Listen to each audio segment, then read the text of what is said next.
Глава 26. Осуществление коллективной власти. Сатана пытается украсть не только личную власть и индивидуальное полномочие, но и прикладывает большие усилия, чтобы поработить целые общины, города и нации. Он делает это посредством ложных учений, изучаемых в светской школе, книг, радио и телевидения, прессы и даже церквей.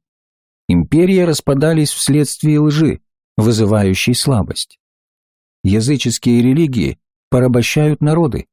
От верхов до низов люди склоняются в страхе перед идолами и суевериями. Такие нации пребывают в страхе, бедности, болезнях. Все это сатана принес на землю. Бог предлагает коллективную власть тем, кто выразит желание принять ее. Община может реализовать коллективную власть, если контролируется сильным духовным лидером. Пилигримы Авраама стали большой общиной. У него было 318 вооруженных слуг, которые отбили и поразили 4 царей с их армиями. Эта битва – первое боевое столкновение, описанное в Библии. Насколько волнующе должно было жить в той общине. Вождь Авраам самолично тренировал и экипировал армию. Он учил своих людей побеждать, несмотря на значительное превосходство врага, потому что на стороне сынов Израиля была дополнительная сила, мощь Бога и Иеговы. Есть в мире города, из которых Божьи святые правят целыми регионами. Таким был долгие годы Сион, штат Иллинойс. Он сформировался как христианский город, и в нем очень долго была запрещена торговля спиртными напитками и табачными изделиями. Прибыв в него, люди ощущали присутствие Духа Господа. Так называемые евангелические города воспринимаются совсем иначе, нежели города языческие. Например, я воспринял Калькутту в Индии с ее миллионами индуистских богов как самый упаднический город на лике земли. Город назван в честь Кали, женского божества. Кали – это свирепая дьяволица. У ее образа в огромном храме язык 15-сантиметровой ширины высунут на 20 сантиметров. Эта богиня требует крови. Ее приверженцы приводят в храм коз и перерезают им глотку так, чтобы кровь стекала в канавку у подножия отвратительного идола. Затем ее последователи омывают себе лицо теплой козьей кровью и пьют ее. Я часто бывал там и каждый раз чувствовал тошноту. Весь регион провонял сатаной. Грех, болезни, бедность и смерть правят здесь. Каждый может убедиться в этом. С другой стороны, в сегодняшних Соединенных Штатах есть много городов, которыми овладели люди Бога и Его Дух. Многие великие деяния Царства Божьего осуществляются в них. Когда приезжаешь в такой город, тебя окутывает теплая атмосфера. Я знаю город, испытывающий воздействие святых. Однажды утром пастор маленькой церкви этого городка проходил мимо углов бара по дороге на почту. Он годами проходил мимо этого бара, но в это утро он положил руку на старую кирпичную стену и проклял бар, как сделал Господь с фиговым деревом 2000 лет назад. Через несколько недель бар закрылся. Кто-то вновь пытался его открыть, но он снова прогорел. Пастор успел забыть о своей молитве, но Дух Господа напомнил о ней. Молодая женщина, которая была молодежным директором церкви, была вдохновлена Духом на использование бара для службы Богу. После многих усилий бар открылся в качестве евангелического молодежного центра. Недалеко на той же улице находится старый плавательный бассейн. Молодые рабочие решили, что это здание им понадобится для ведения служб, и начали молиться. Через несколько месяцев бассейн потерпел финансовый крах, а на его месте был создан центр отдыха для безработной молодежи. Этот маленький городок направляется людьми Бога, которые преодолевают деяния сатаны. Иисус оплакивал Иерусалим, самый большой город Израиля того времени. Сегодня мы должны оплакивать огромные города нашей страны, если они стали тронным залом дьявола. Никакая сила не может устоять перед живой церковью. Господь Иисус обещал, что даже врата ада не одолеют Его церковь. Давайте выступим на большие города. Давайте посвятим наши общины Христу. Город Бога. Авраам искал город, чьим основателем и строителем был Бог. Так же и мы. Давайте прочитаем послание к евреям, 12 главу, 22 стих. «Но вы приступили к горе Сиону и к ограду Бога живого, к небесному Иерусалиму и тьмам ангелов». Слово Божье рисует картину города, где правит божественная сила. Нет в этом городе бедствий и проблем, которые принес сатана, когда узурпировал человеческие нормы. Читаем дальше. «И увидел я новое небо и новую землю, ибо прежнее небо и прежняя земля миновали, и моря уже нет. И я увидел святой город Иерусалим, новый, сходящий от Бога с неба, приготовленный как невеста, украшенная для мужа своего. И услышал я громкий голос с неба, говорящий: «Се скиния Бога с человеками, и Он будет обитать с ними, они будут Его народом, и сам Бог с ними будет Богом их.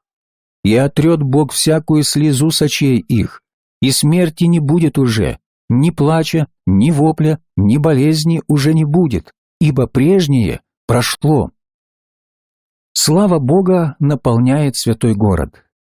Каждый житель Небесного Града – это победитель. Каждый – искупленная и бессмертная душа. «И вознес меня в духе на великую и высокую гору, и показал мне великий город, святой Иерусалим, который нисходил с неба от Бога. Он имеет славу Божию. Светило его подобно драгоценному камню, как бы камню яспису кристалловидному. Храма же я не видел в нем, ибо Господь Бог Вседержитель, храм его и агнец. И город не имеет нужды ни в солнце, ни в луне для освещения своего, ибо слава Божия осветила его, и светильник его – агнец». Слава Божия наполняет сегодня его храм. Мы, церковь, являемся живым храмом.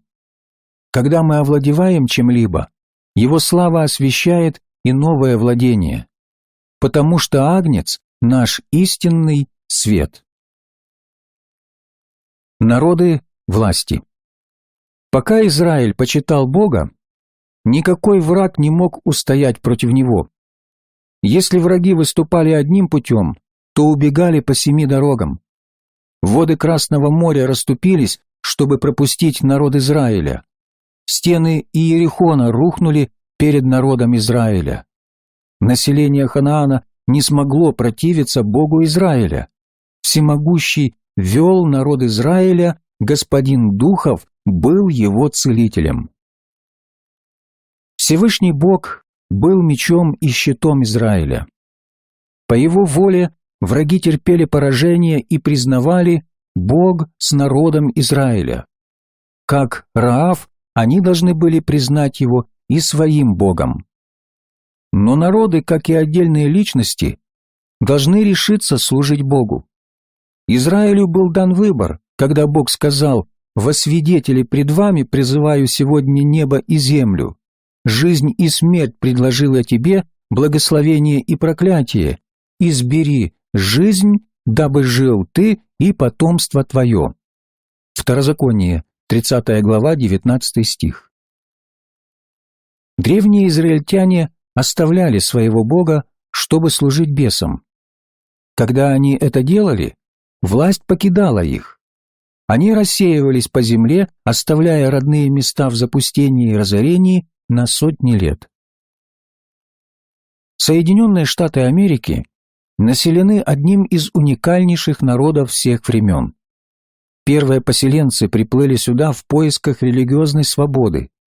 Глубокое изучение европейских первопоселений в Вирджинии открыло факты водительства Духом Божьим. Мы известны миру как христианская нация. На наших деньгах напечатано «В Бога веруем». Народ един под Богом, говорится в клятве верности флагу. Даже сегодня проповедь исходит от нашего народа, как ни от какого другого в истории. Большая часть миссионерской работы поддерживается жертвенными дарами миллионов наших христиан. Свобода богослужений, свобода собраний, свобода слова, свобода печати – все эти права часто недооцениваются теми, кто родился на территории США. Наш народ благословил Израиль и благословлен им в соответствии со Словом Божьим. И все же в 1956 году Америка заняла позицию против Израиля. Наше командование потребовало, чтобы Франция и Великобритания вывели свои войска из зоны Суэцкого канала. Израиль был принужден вернуть Египту весь Синайский полуостров, завоеванный израильскими солдатами. Америка порвала отношения с Израилем и перекрыла воздушную и морскую связь с ним. Я и моя семья жили тогда в Иерусалиме, и только французы поддерживали наше существование. С тех пор Америка растеряла землю и славу в Корее, во Вьетнаме, на Кубе, в Африке, Азии и Южной Америке. Бог передал судьбы нации в руки людей Божьих внутри этих наций. «И смирится народ мой, который именуется именем моим, и будут молиться, и взыщут лица моего, и обратятся от худых путей своих. То я услышу с неба, и прощу грехи их, и исцелю землю их». 2 Паралипоменон, 7 глава, 14 стих. Живущие в стране люди Бога могут проявить свою коллективную власть. Они могут взять в свои руки правление нацией. Повсюду христиане могут молиться за лидеров своей страны в соответствии со следующими словами Нового Завета. Итак, прежде всего прошу совершать молитвы, прошения, моления, благодарения за всех человеков, за царей и за всех начальствующих, дабы проводить нам жизнь тихую и безмятежную, во всяком благочестии и чистоте, ибо это хорошо и угодно Спасителю нашему Богу, который хочет, чтобы все люди спаслись и достигли познания истины. 1 Тимофею, 2 глава, с 1 по 4 стих. Церковь в Соединенных Штатах несет ответственность перед Богом за весь народ. Давайте поднимемся и возьмем власть во имя нашей страны и во имя бесчисленных миллионов, утративших человечность, которых Бог хотел бы спасти. Евангельская проповедь должна изливаться из Соединенных Штатов Америки мощным потоком.